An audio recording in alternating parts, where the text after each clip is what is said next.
দুর্গাপূজা আসলে দেখবেন রাজনৈতিক দলের নেতা কর্মীদের মাথা ঠিক থাকে না, তারা সেখানে যায় এবং ইচ্ছা মতো আবল তাবল বক্তব্য দিয়ে চলে আসে, যেই বক্তব্যের ব্যাখ্যা পরে আবার দিতে হয়, যে বক্তব্যের ব্যাখ্যা দিয়ে জনগণকে আবার পরবর্তীতে বোঝানো হয়, আমার মনে হয় সেই বক্তব্য থেকে বিরত থাকা হাজার গুণে উত্তম। কারণ সেখানে যাওয়াটাই যেহেতু প্রশ্নবিদ্ধ। আল্লাহ পাক পবিত্র কোরআন সূরাতুল ফুরকানের 72 নম্বর আয়াতের মধ্যে বলছেন, ওয়াল্লাযীনা লা ইয়াশহাদুনা যুরা। এই আয়াতের ব্যাখ্যায় ইবনে কাসির রাহমাতুল্লাহ আলাইহি বলেন যে যুরা শব্দের অর্থ হলো উৎসব, বিধর্মীদের উৎসবকে আল্লাহ পাক বুঝিয়েছেন। এই হিন্দুদের উৎসব বা বিধর্মীদের উৎসবে যাওয়াকে আল্লাহ পাক নিষেধ করেছেন, ওয়াল্লাযীনা লা ইয়াশহাদুনা যুরা। ইবনে কাসির রাহমাতুল্লাহ আলাইহি বলেন যে কোনো মুসলিমের পক্ষে শোভনীয় নয় বা কোনো মুসলিমের পক্ষে উচিত নয় যে বিধর্মীদের কোনো উৎসবে গিয়ে তাদেরকে সাক্ষ্য দেয় বা তাদেরকে উৎসবকে তারা সমর্থন জানায়।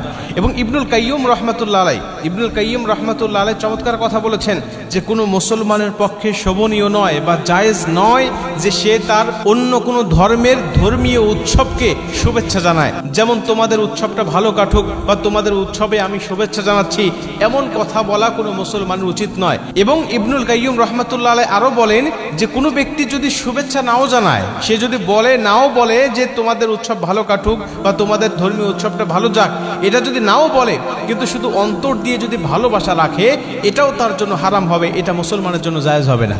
আর আপনি সেখানে যাচ্ছেন এবং ইচ্ছা মতো আবল তাবল বলে আসতেছেন, আবার পরবর্তীতে ব্যাখ্যা দিয়ে সেগুলো বোঝানো হচ্ছে, এটা মুসলমান হিসাবে কিন্তু বড়ই আমাদের জন্য দুর্ভাগ্য।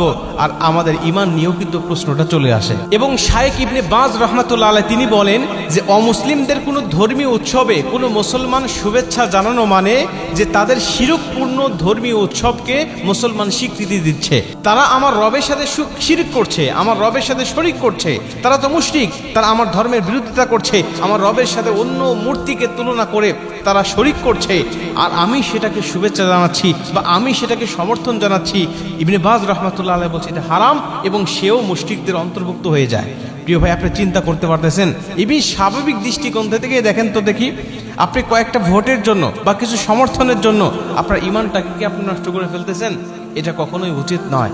আপনি আপনার জায়গা থেকে থাকেন, তারা তাদের ধর্ম পালন করছে, আপনি একজন রাজনৈতিক নেতা হিসাবে আপনি তাদেরকে নিরাপত্তা দিতে পারেন যেন কেউ তাদেরকে বাধা না দেয়। আপনি একজন রাজনৈতিক নেতা হিসাবে বা আপনি একজন সমাজপতি হিসাবে এটুকু খেয়াল রাখবেন যেন তাদের উপরে কোনো আক্রমণ না হয়, তাদের যেন তাদের ধর্মীয় উৎসব পালন করতে কোনো সমস্যা না হয়, কোনো মুসলমানের যেন কোনো দুর্নাম না হয়ে যায়, এটা আপনি খেয়াল রাখতে পারেন।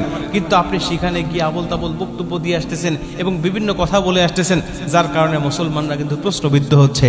এজন্য এখান থেকে যতটা এড়িয়ে থাকা যায় আমার মনে হয় ততটাই আমাদের জন্য কল্যাণকর।